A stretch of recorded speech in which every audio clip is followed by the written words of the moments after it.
There's a kind of love humans no longer understand, but nature still remembers it. In the quiet world of birds, there's one creature that treats love like a sacred promise: the dove. It chooses one partner, and that choice lasts for life. No rehearsals, no replacements. Two souls, building and protecting the same home. They share their duties without keeping score. When danger comes, they don't scatter, they defend.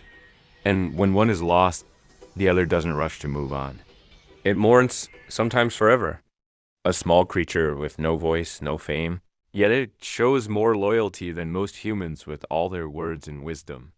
Humans used to love that way, when forever actually meant forever. But somewhere between pleasure and pride, we started calling consistency boring and betrayal normal. The dove doesn't know romance movies. It doesn't post proof of its love. It just stays, quietly, faithfully, because that's what love was meant to be. Maybe that's the difference. The dove still believes in love. Humans just believe in options. So tell me, if love was measured by loyalty, not excitement, would you still count as love? Share this video to someone you love.